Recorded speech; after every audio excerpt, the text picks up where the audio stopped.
Okay, before I get started, just a couple of announcements. Announcement number 1. The homework assignment that was due originally tonight, I've moved to being due Friday.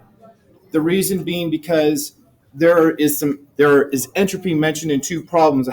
I read the problems, I read the first, the second. I'm like, it's good, it's not any entropy. And it turns out the first 2 had entropy in them. So I'm a little bit behind in the lecture schedule, so this will allow me to catch up, which means that if you did the concept coach for today, it's actually, that'll also be what's due for Friday, so you won't have additional. In other words, the first of chapter 16 is the concept coach that's necessary for Friday. Make sure we have that straight. Yes. Are you going to change the class schedule on Moodle then for that? Yeah, I'll do that. I didn't think about that until now. I just changed the homework and said, I'm good, because those are the actual deadlines, but it's kind of good to know. Question? All right, so moving Fridays to... Yes, moving Fridays to... Even though we have a test on Tuesday? I moved Fridays to Monday after break. Yes, but you do have a week and a half. Right. So in between, I know we all want to have a break in Christmas or Thanksgiving, and I shouldn't take the fact that I'm grading out on you, and I don't. Hannah. So on Moodle, it says we already have an assignment due on Monday. Does that one actually do Wednesday? Well, what I will be doing, I haven't made that assignment yet. I only made assignments to accommodate the student who had to be gone this week, and so then things will just fall back into normal as far as the assignments then. Okay. Jerry. Are you going to have that extra credit review homework? Yes, I'll set an extra credit review up actually before break, so you can do it over break and have lots of time for study, since clearly no one does anything besides study during a break, which I hope you see the smile and know that I'm not being serious on that. Another thing that hopefully I'll remember, yes, on the lab exam yesterday, the one with finding the acceleration of gravity 2 different ways, we're only grading that for 1 day because I used basically the same questions each year, just little changes. And that question was referring to something that was scheduled to be lectured on today, but we won't lecture on until Friday because of the delay here. And so you really wouldn't have been able to do the second method without knowing how a pendulum works. And so it's only going to be graded for 1 way because you didn't have a second way there. What's the one obvious way? Drop it, right? As somebody articulated yesterday, drop it and use the kinematic equations. Yes. All right. I think that's the things I have to take care of. So let's get started with our last lecture on thermodynamics. So this picture here is a picture of a PV diagram for the Otto cycle. We're going to come to it later and talk about it more carefully, but we're going to actually look at how heat engines work, starting with a little clicker question. What is a process called where no heat transfer? Oh, yeah, okay. It's written correctly. I just can't speak correctly or read.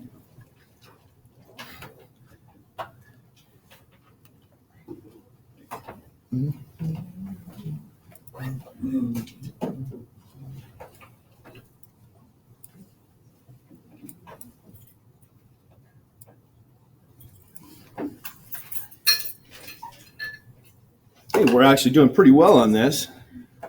It's a good sign.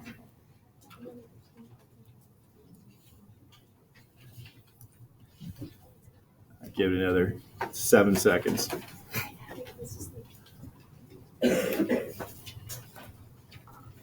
Okay, we had 2 people that said isothermal, 1 person that said isobaric. I was going to look up the pronunciation and, of course, forgot. And 43 that said adiabatic. And that's correct. Adiabatic means no heat. Now, we're going to learn before today is over that there is another term that gives us the same situation as adiabatic, but we haven't learned it yet. It's isentrope. We're going to talk about 2 statements of the second law of thermodynamics today. Let's review the laws we've already learned. What's the 0th law of thermodynamics? A equals B, B equals C, and A equals C. If temperature A equals temperature B and temperature B equals temperature C, then temperature A equals temperature C. which sounds just straight obvious. But because it turns out that temperature is a measurement proportional to the average kinetic energy, when they started understanding that and understanding actually the relationship between entropy and temperature, they came back and said, that wasn't actually obvious. It could have been different. And so that's why they made it a law, but they'd already come up with laws 1, 2, so it became the 0th law. First law of thermodynamics, what's that law? Okay, energy cannot be created or destroyed.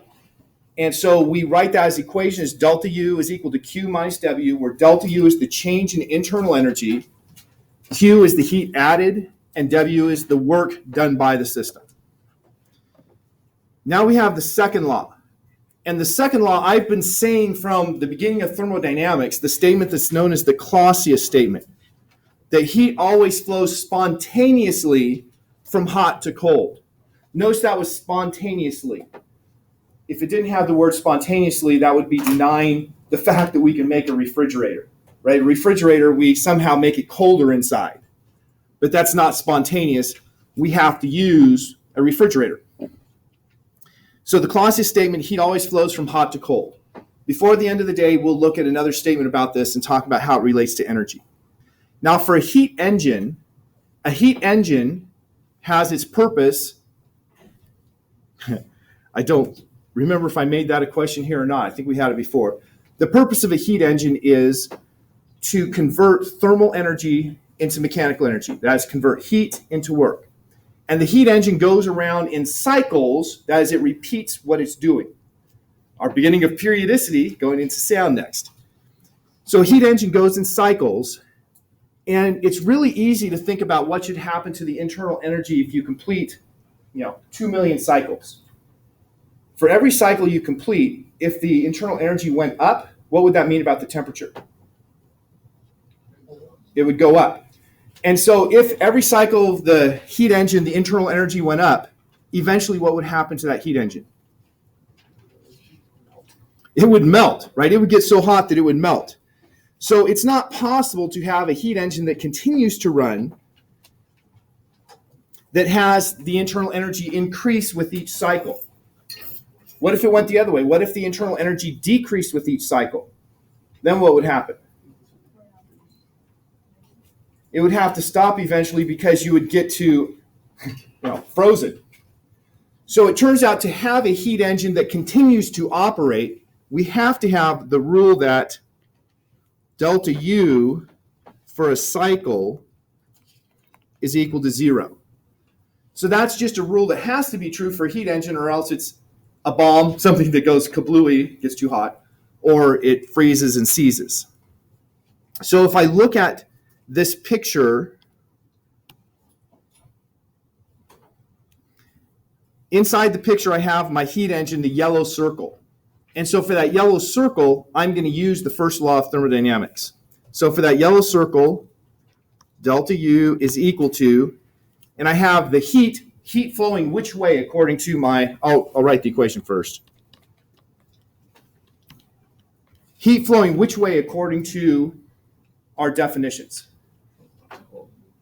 Heat flowing which way? Into it. And so if I look at these, QH is heat flowing in, and QC is heat flowing out. So the net heat flowing in is going to be QH minus QC. What does the H stand for? Hot or high temperature.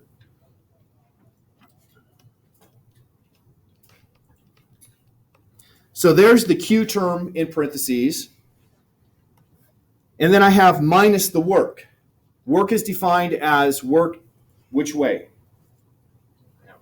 Out. And so this work is out. And so I'm just going to have minus the W that's shown. So that's my equation from the first law of thermodynamics. Solve that for work, and you see that you have this equation if you solve it for work. So because for a single cycle, the change in internal energy has to be 0, then it turns out that the work out is equal to the difference in the heat you put in and the heat that went out, which once again, just thinking about logically makes perfect sense. I put energy in what comes out has to equal that. So the two things out, Q cold and work, have to equal what I put in Q hot. So that's an important rule, once again, for heat engines, just for checking to see how they work. So the picture we saw already of an internal combustion engine combined with the diagram for the Otto cycle. Now this diagram is a little more complicated than we saw in class on Monday because it shows two additional strokes. If we look at this, intake occurs when the piston is going down. What's happening to the volume inside the piston or inside the cylinder when the piston is going down? When it's going down, it's increasing. So the intake is going like this. Volume is increasing because it's pulling gas in. Then the valves close and we have compression. So the next step is going here, and that's compression. So I'm going to put B there. A was this one. And then going from 3 to 4, that's when you light the fire. Now, we put gasoline in our cars. A lot of people don't think much about the gasoline they put in their car. But you do know, okay, I'm going to use the unleaded with an octane of, what octane do you use? 91. Okay, 86, you said? Choosing an even number because those are so common. We had somebody that said 91. We have people who have a fair amount of chemistry. What is octane? Okay, octane is a carbon chain with 8 carbons in it. The octane number is a number that tells you basically how many chains, I don't know what the group is, have a length that's over 8. So it's just basically a number that tells you about the average length of the chains of carbon backbones in the gasoline. And if it has a higher octane number, it has more long chain things. Well, what do you know about combustion rates for your carbon molecules, your single bonded chains? The what? The longer it is, the longer it takes. The longer the chain, the slower its combustion. So if you have a higher octane number, it actually burns more slowly. And so there is a difference in the gasolines and how quick they burn. Higher octanes burn more slowly, so you have a bigger time for the combustion portion. Lower octane number, it burns more quickly, it's more rapid. You know, when you have the spark plug have its little arc, that gas burns. If it burns really fast, you hit that piston really hard. If it burns slower, it's a little gentler on the piston. And so the higher octanes are actually easier on your engine because it's gentler on the piston. It's not as big a hammer all at once. I always thought it had to do with energy content when I was a kid.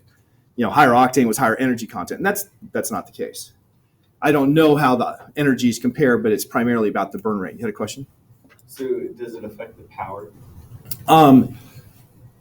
In theory, it shouldn't. In practice, I'm sure it does. Everything is going to affect the power in one way or another. Paris. The gas mileage? Does it affect the gas mileage? Yes. And how it affects the gas mileage depends on your engine. Next semester, we're going to go to a conference down the street at Nebraska Wesleyan where we have a lot of students who do their research projects. And last year, one of the projects was about testing the efficiency of a car engine with different octane levels of fuel. Unfortunately, it being a conference with presenters who are, similar situations to you guys, taking general physics or something like that, they actually didn't get good results, but they assumed that there would be better efficiency for the higher octane. But for different cars, you're going to have different efficiencies for different octane levels. And so it might be that you actually get more miles per dollar with a higher octane with some cars, more miles per dollar with a lower octane with others. So if any of us, I just re-downloaded the app so I can track this. If any of us were really smart, we would try to, track that. Now, there are other things to keep in mind as well, like the time of year, the grade of gas. Like when they put ethanol in your gasoline, ethanol doesn't burn, it doesn't have as much energy per mass as gasoline. And so for the same gallon of ethylene of 10% ethanol, you have less energy than you would have had if it was straight gas. So you're getting less for your money when you buy that, and the question is the balance. I don't want to go any further in that because, well, I didn't prepare anything on that. But it's interesting to think about those things going on with the internal combustion engine. Okay, so going here, the ignition and burning is all right here. That's not one of our ABCD processes. That's all occurring, right after top dead center. And anyone who, you guys are all so young, you probably have never done anything like set the timing of a car. But when you're setting the timing of that engine, you want to set the timing so it fires, the spark plug fires a little bit after top dead center. What would happen if you lit the gas before top dead center? You try to push it back and run the engine backward. That's bad. Right at top dead center, it really can't expand because you're right on top and you're pushing straight down on the arm. So you have to wait so it's, like 5 degrees after top dead center so it can actually push it down. Okay, power stroke. So here's the power stroke. It's expanding. It shows it as adiabatic. Why is it adiabatic when it's having the power stroke? We've just lit this gas on fire. Why is it an adiabatic process? Because it's really fast. It's so fast that you don't have really time for heat to flow out of the cylinder. And so you have this adiabatic expansion for the power stroke. It was also an adiabatic compression when you're compressing it because it's so fast you don't have time for heat to flow. And so that's part C. And then you have the heat rejection. It called it heat rejection. That heat rejection is basically, now we open the valve. We open the valve and the gas goes, right? And so that there is just opening the valve. And then we have the last part, the exhaust stroke, when it's coming back up. So the exhaust stroke is going like this, and that's D. So we can see what's going on. It's called a four-stroke because it went up, down, and it had, if you count the ups and the downs, that was a total of 4. That's why it's called a four-stroke engine. So that's a heat engine, a classic heat engine. If you look at this, it's a clockwise circuit on the PV diagram. If it's a clockwise circuit, that tells you that the work out is positive, which is really good, right? If the work out was negative, we couldn't move our cars with these. Are these things efficient engines? Obviously, it depends on your car, what you're going to answer. But scientists want to know, is this an efficient engine or could I make it more efficient? Because we work really hard to try to make our engines efficient and non-polluting.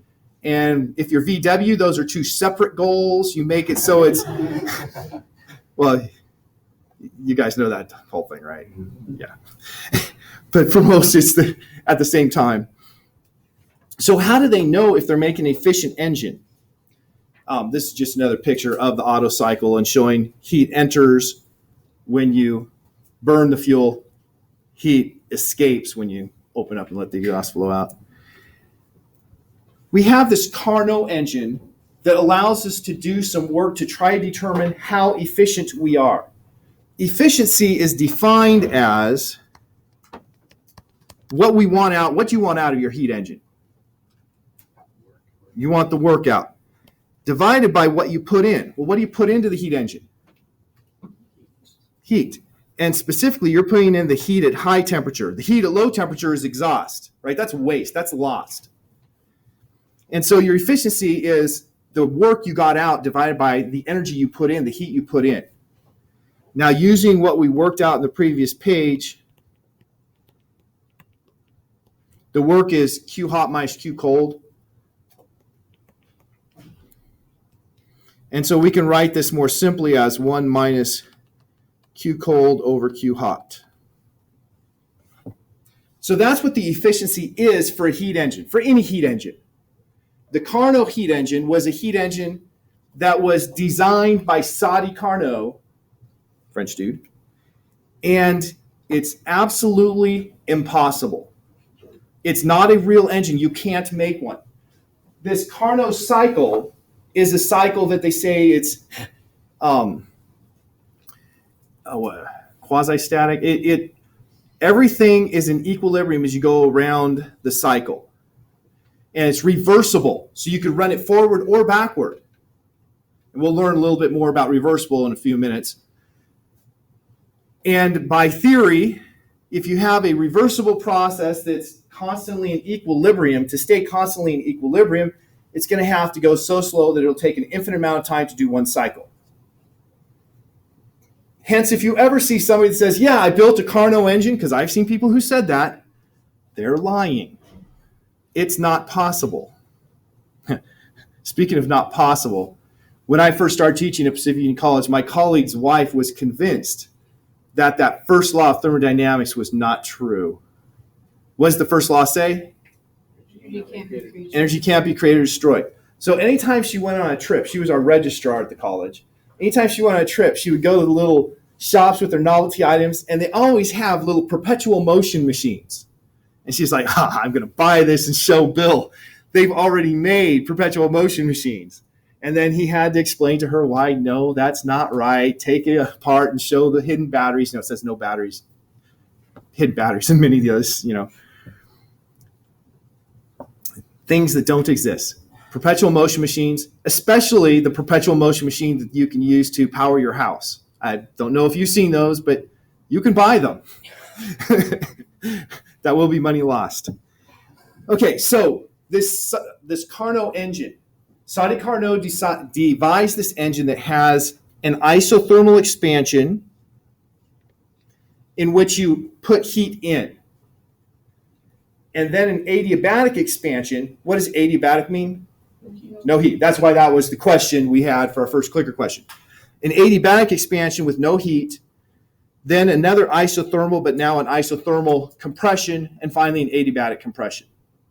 Now, what's special about this is if you go through and you do your thermodynamics calculations, you find that the rate or the ratio of the heat in to the heat out is proportional to the temperature hot versus temperature cold. So for the Carnot cycle,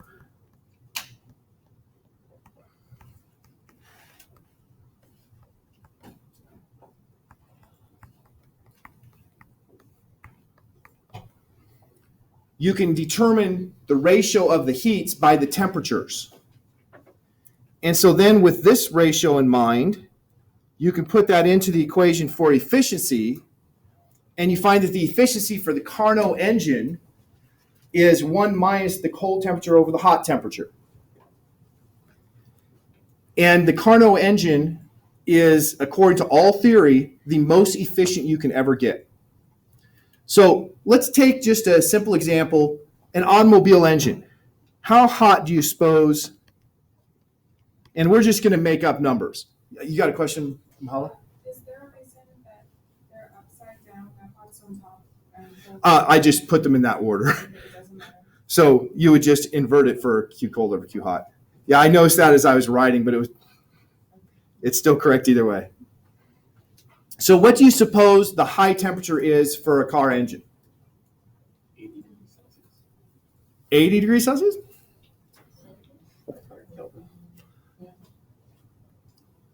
Okay, I thought I said 100 Kelvin. I was giving him that look. Okay, so let us suppose that it was 80 degrees Celsius. I do think the gasoline burns at higher temperature than that. But what about the temperature cold? 20. I don't know if you guys have ever put your hand on the block of an engine. It's a lot hotter than 20 degrees Celsius after it's been running for a while. Right, we're talking about the temperatures inside of that cylinder. And the cold temperature is going to be about the temperature that the block of the engine is sitting at. Okay, so yeah, let's try switching them. Okay, so temperature cold is about 80 degrees Celsius. And what about temperature hot then? Okay, 150 was the first one I heard. Now, these aren't real, obviously. We just kind of made them up. If I want to find the efficiency, the Carnot efficiency,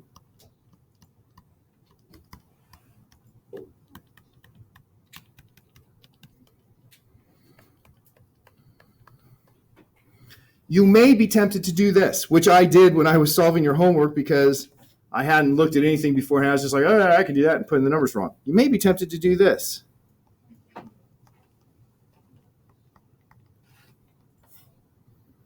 And you'll get the wrong answer. It has to be kelvins. It's not a change in temperature, it's the temperature. So it has to be absolute temperature. So I'm going to put plus 273.15 plus 273.15 to get it so it's correct. If you aren't convinced, just think about this. What if you had temperature cold was minus 10 and temperature hot was plus 10? Do you really think that you're going to have an efficiency of 2? Yeah, probably not. So we put in those numbers, and what do you get for the efficiency, friends with calculators? 0.1654. 0.1654 or 16.54%. Now, it turns out these numbers are way off. The Carnot efficiency, the theoretical efficiency for a car engine, I think is somewhere in the ballpark of around 40-ish%. That's the highest you could ever possibly achieve. And of course, what is the actual efficiency of a car? A really high efficiency car might be as high as 30%. And so you look at that and you say, well, 30%, if 40% is the maximum, I'm at 30%, that's 75% of the maximum efficiency. There's still some efficiencies to be gained, but it's not a horrible situation. Whereas if you're getting 10% and the maximum efficiency is 40%, then it's a horrible situation. And you'd do well to spend a lot of money to try to improve that efficiency. So if you get a car engine that's like within 5% of the Carnot efficiency, I mean, you're doing handsprings. Nobody's going to have a more efficient engine than that. And of course, that engine's probably going to be then used to power batteries because the efficiency changes with load and with RPM and lots of other things.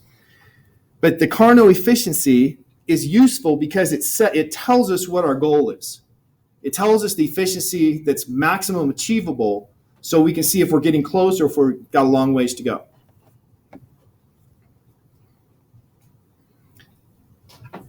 So what's the difference in a real engine and a Carnot engine? Well, a real engine always has waste heat. You always have that Q cold. If you have the Carnot engine, you don't have, well, the Carnot engine still has a Q cold because you are minimizing it. But these two pictures are trying to illustrate the difference that a real engine is this one here. You have a bunch of heat that would have ideally in the Carnot engine been going into work. It shows it here going down as heat because it's still showing like a real engine. But that would have been work in the Carnot engine, but it's gone to heat. I'm not going to go into why you have to have some waste heat, but I will end with one thing on the Carnot engine. Our efficiency for Carnot was 1 minus temperature cold over temperature hot. What temperature hot or temperature cold situation would give us the best possible Carnot efficiencies?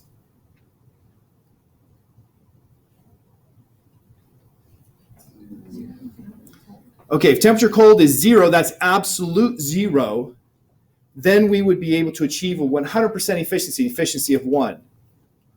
And so if you could have that cold side of the engine absolute 0, is that going to be possible in your car engine? No, I think not. But if we could have that cold absolute 0, we could conceivably approach 100% efficiency. What's the other option that would make you approach 100% efficiency?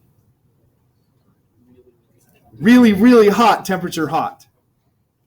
If you have temperature hot is incredibly large compared to temperature cold, then your efficiency is also going to be bigger. So the bigger the temperature difference and the lower the temperature cold, the more efficient your Carnot engine is going to be. So that takes things like one of my friends living here in Lincoln. Well, he lives outside of Lincoln in a rather new housing development that has the air conditioning system set so it has something dug way down in the ground because the temperature down on the ground stays reasonably constant year-round. Somewhere, I think it's around 60 Fahrenheit or somewhere in that ballpark. Stays really constant. On the surface here in Lincoln, of course, the temperature ranges somewhere between, 150 and minus 150. Okay, being realistic, ranges between 100 at the hottest and minus 50 at the coldest in Fahrenheit. So you always have a temperature difference between those two, and those can be used for the hot and cold reservoirs for a heat engine. Well, they actually use it for the hot and cold reservoirs for the reverse of a heat engine. What's the reverse of a heat engine? Cold engine. That was a good answer. But let's answer this question, and then seriously, it's going to be ready. Okay, you can answer now. Let's answer this question, then we'll get to what's the opposite of a heat engine. It's not called a cold engine.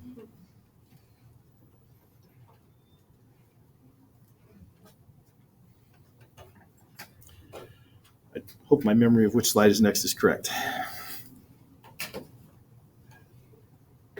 If it's not, I'm just going to go with it.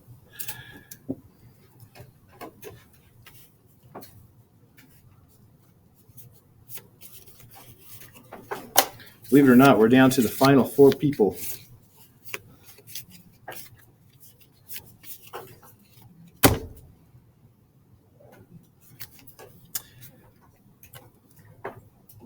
Okay, moving on.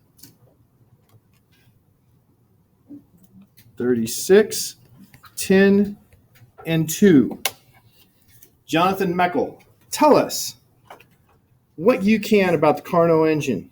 I put A. It sets the upper limit for efficiency because I forget when it was, but you said that you can't achieve better than a Carnot efficiency. 1. Okay, we can't achieve a perfect efficiency, and the Carnot engine, with its equilibrium throughout the entire process, going at a 1/infinity rate, so it takes an infinite amount of time to do a complete cycle, it's completely reversible. You can run it forward or backward, has no change in entropy, as we'll learn in just a sec, is a big important part of the Carnot engine. And so that tells us the maximum efficiency we could have. So the lower limit wouldn't really help us. I can just take gasoline and pour it on the ground and I have a 0% efficient heat engine. It's not really useful, but I can make low efficiency engines. That's not a goal. And it has a purpose. It's not wasting our time. It has a purpose because without knowing what you're shooting for, you don't know if you're getting there. If you think it's possible to get 100% efficiency, you might work for really a long time trying to improve efficiency when it's not really possible. So it's important to know what that limit is so you don't waste time and energy. Oh yeah, I do have a conventional electric power before we get to, it's called a refrigerator or heat pump, is the opposite of a heat engine. Here is what a nuclear power plant looks like schematically. You have here the core, here. Come on, change. There we go. Here's the core. The rods are radioactive. They are giving off neutrons periodically. And you have something that's fissile. It'll absorb a neutron, break into smaller pieces, and give off energy. And so it's giving off energy in the form of, well, what do you think? It's not expanding, so it's giving off energy in the form of heat, right? So those control rods are actually the things that slow down the reaction. And then you have fuel rods, which aren't shown here. Fuel rods usually are rods that are coming up from the bottom. So you have rods like this and rods like this. The core is not a solid piece for some good geometric reasons. So that's just making it hot. Then you have this water that you flow through. What's the purpose of the water? To transport the heat. This is a forced convection system. Forced convection because the heat is being carried away by an intermediary. Forced because we're using a pump to make it do that, not just letting it heat, expand, and float. So that cooling water then comes over here and goes to a heat exchanger to heat a separate set of water. This is actually an important thing for a nuclear power plant. You're dealing with radioactive things. You want to limit the amount of radiation that goes to the environment. And so it's completely contained. The only water that gets into the core cycles through the core and is not part of the rest of the power plant. So you use that water to heat a second set of water that is then converted to steam and runs a steam turbine. So here you have 2 turbines, one for the high pressure when the steam first comes in, drives the first turbine, the pressure's lower, drive a second turbine. and then you condense it. Now notice this water itself is also isolated. That water also never enters the environment in theory. It just keeps cycling through the steam part. And then you have a third water system that is for cooling of the steam generation plant. And that's water that's going to come from the environment and exit into the environment again. But you have two layers to try to keep that away from the radioactive material. The thing that always astonishes me about this is a nuclear power plant at its core, okay, that was bad, at its very essence is a steam power plant. It's functionally no different than burning wood to run a steam power plant. It's just the way you're getting the heat is by nuclear fission rather than combustion of gases. You have to have a lot of water to do that cooling. So power plants are almost always built where you have water for cooling. And many times you have these big cooling towers. And the cooling tower doesn't have to look any different if it's a nuclear power plant or if it's burning oil or if it's anything else. The cooling tower is just for cooling water. It doesn't have anything to do with what you're doing to make hot stuff. So here's some pictures of some power plants. You look at this and you say, ooh, that looks like a nuclear power plant. Well, it turns out that one is nuclear, but this one here is coal. They look like they're the same thing for the cooling towers because they are. Here's San Onofre down there north of San Diego. Doesn't have any cooling towers. Why do you suppose it has no cooling towers? Yeah, it has an ocean. Most power plants are built on a waterway. Well, if you have an ocean, that's a lot of water. And so they just run pipes out here to the ocean for cooling instead of having to have the tower and letting it cool that way. Is that good? It depends on if you care about the ocean. Yeah, it changes the environment. Now, I'm not the world's great environmentalist tree hugger, but a lot of people get really concerned about things like hydroelectric plants. There are people who want to close down our hydroelectric plants because the hydroelectric plant creates still water behind the dam, and that still water then is going to have a change in temperature, a change in the flow rate. It affects migration of fish. It affects what animals can live there and which ones can't, fish in the water and other things outside. So you change the environment. And these people say, man shouldn't change the environment. I tend to think that by the fact that we live and make houses and drive cars, we're already changing the environment a lot. And I'm not willing to say, and we're not going to use this relatively abundant power supply because it's changing the environment there. But that's my own theory. You're free to have a different one. And so in this case, you have the same thing. You're changing the temperature of the ocean water. It actually makes it more hospitable to some kinds of fish, less to others. And so, you have one of my former students, one of his jobs is to go out and clean the places where water comes out of these things. Keeps people in business, I guess. Moving on to heat pumps and refrigerators. So a heat pump and a refrigerator, they're really the same thing. The difference in the terms is just to tell us what we want to get out of it. A heat pump has as its goal to move heat to, from point A to point B, make something hotter. Refrigerator is just the opposite. Move heat from point A to point B to make something colder. But in both cases, you're moving heat, so it's just which one you want gets a different name. So here's a picture of a heat pump, schematic diagram.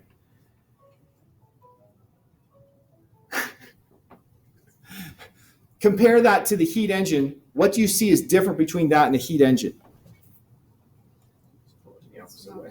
All of the arrows are the opposite direction. Since all of the arrows are the opposite direction, if I started with my change in internal energy for a complete cycle equals 0, I would end up with the same equation, just the signs reversed. So I still have the relationship that the work, now it's the work that goes in, is equal to Q hot minus Q cold. That's still true because it's just all the signs are changed. It's like the story is true, just all the names have been changed. But for a heat pump, what you want to get out is the QH. So we talk about a coefficient of performance for the heat pump that is the QH, the thing you want out, divided by what you put in. What you put into a heat pump is the work. A heat pump, you're putting work into it to move energy. Now, one of the things that's cool about the heat pump, I can give you a very simple example of an analogous heat pump. Let's say that I have a whole bunch of coal, and I need to move the coal from that side of the classroom to that side of the classroom. So I make myself a conveyor belt, and I can sit here and hand crank that thing, and I can move millions of joules worth of energy in coal by using a small amount of my energy to turn that conveyor belt. Right? The work that I put in is really not relevant to how much energy I transported in my example. So you can transport a lot more energy than you put in. And the same is true for any heat pump. So for a heat pump, if you look in this picture, you can see the work is smaller than the QH. It's always smaller than the QH because of this equation. Right, if I solve that for QH, it's work plus Q cold. So that means when I use a heat pump, the amount of heating that I produce is always bigger than the amount of work I put in. If I talked about an efficiency, it would be more than 100% efficient. But it's not an efficiency because it's not a conversion. With the heat engine, it was conversion of energy from heat into work. This is a transportation of energy. And so we talk about the coefficient of performance because you can't have an efficiency greater than 1. And so the coefficient of performance, Q hot over work because we want Q hot out. If we use a Carnot engine,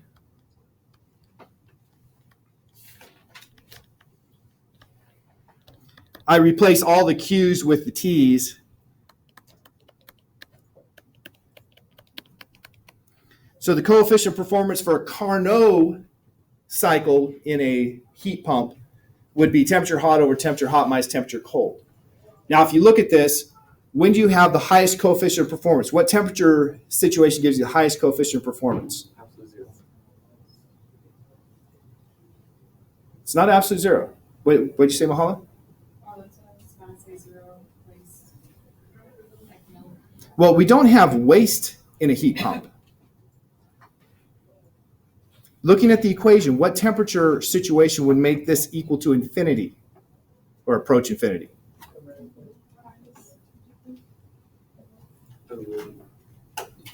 If the temperature hot and temperature cold are equal, then I have a division by 0. So the smaller the temperature difference, the more efficient, the higher the coefficient of performance you can get from a heat pump. So that means if I am trying to, let's say, heat my home, if the temperature outside is 50 degrees Fahrenheit, and I want the temperature inside my house to be 68 degrees Fahrenheit, that's a reasonably small temperature, and I can get a pretty good coefficient of performance. But if it gets really cold outside, so that temperature difference between outside and inside is really large, the coefficient of performance dives. So if you're using a heat pump to heat your house, you want to be in a situation where the temperature outside doesn't get super, super cold. If it's super cold, it's not going to be as efficient as other ways of heating. But if it never gets super cold, it's going to be more efficient than other ways of heating. For cooling, we call it a refrigerator. So the top one we call a heat pump. The bottom one we call a refrigerator.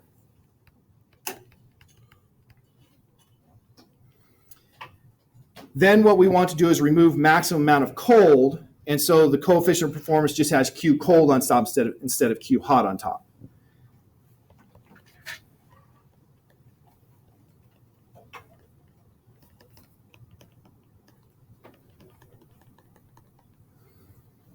And so we can calculate these coefficients of performance.